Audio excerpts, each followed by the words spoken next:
Just look at this fish. Isn't it the dumbest thing you've ever seen? I mean, seriously, why would anyone keep one of these? Why would anyone enjoy it?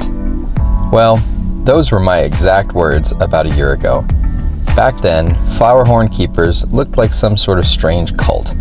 A group of people obsessed with trying to pronounce K-O-K in front of their moms without getting smacked. If you know, you know. It's pronounced Coke, I swear. I bought my first Flowerhorn out of sheer morbid curiosity. I had to see for myself if there was any redeeming quality in this strange-looking, glass-banging, oversized head-having fish. And so my journey into the chaotic, colorful world of Flowerhorns began. Are Flowerhorn keepers crazy? Let's find out.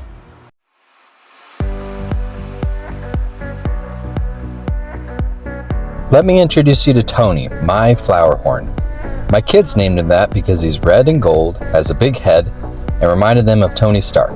Makes sense, right?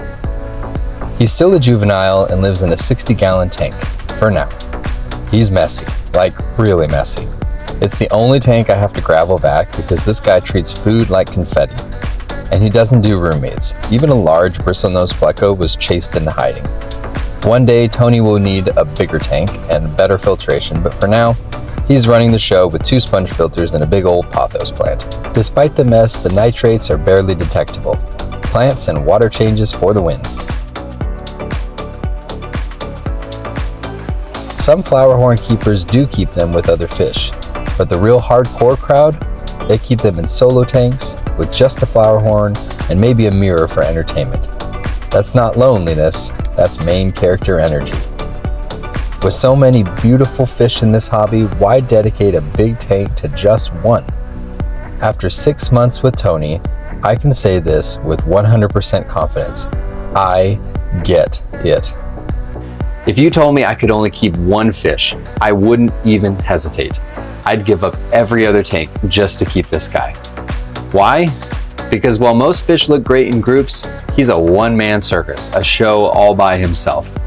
Let me give you 6 reasons why Flowerhorns are the best fish you'll ever keep.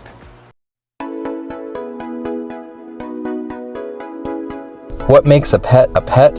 It's a companion. Something that greets you, knows you, wants you around. Flowerhorns don't just beg for food, they vibe with you. They interact, they follow you, they care, or at least they pretend really well. From flaring at your hand to tapping the lid for snacks, Flowerhorns have serious main character energy. They'll sass you with a sideways swim, sulk behind a rock when they're mad, or challenge you to dominance contests through the glass. If they could talk, they'd be stand-up comedians with anger issues. Sure, they're not planted tank centerpieces, but they don't need to be. With wild colors, trailing fins, and that unmistakable body shape, Flowerhorns are stunning. Even your saltwater friends will do a double take. And with so many color variations to choose from, there's a perfect one for everyone.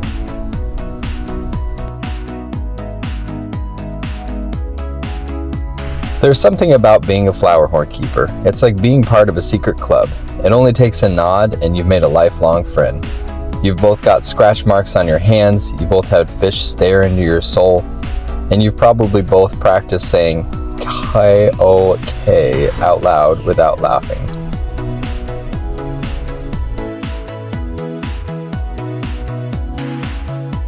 Forget fancy aquascaping, plant trimming, and substrate debates. With a Flowerhorn, it's just you and the fish.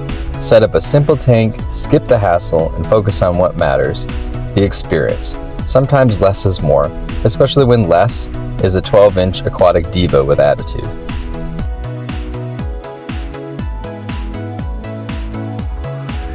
You know how people have emotional support animals? Well, this is my emotional support fish. He just has anger issues and no boundaries. There's something surprisingly therapeutic about Flowerhorns. Not in the calm, Zen garden kind of way, more like I had a rough day and now I'm being aggressively stared at by a head-butting water goblin and somehow I feel better. Seriously, watching your Flowerhorn swim around, flare at you, or follow your every move is weirdly grounding. They force you to slow down and be present. They're like a living, swimming mindfulness reminder with fins and a temper. And yeah, maybe your blood pressure spikes when they start flinging gravel at the glass for no reason, but that's part of the charm. They make you laugh, they surprise you, and in their own chaotic way, they connect with you. You're not just a fish keeper anymore. You're the chosen one, the human they've decided to glare at with undying loyalty. And after a long day of work, stress, or life stuff, there's something kind of awesome about sitting down, locking eyes with a fish that looks like it's planning world domination, and thinking, yeah, you get me. So are flowerhorn keepers crazy? Maybe. But if loving a moody, messy, oddly affectionate water puppy is wrong, then I don't want to be right. If you're looking for a fish with personality, presence, and pure entertainment value, go ahead, drink the Kool-Aid, join the club, and get yourself a flowerhorn. If you're looking for a place to buy one, check out this video on where to buy amazing, healthy fish right here.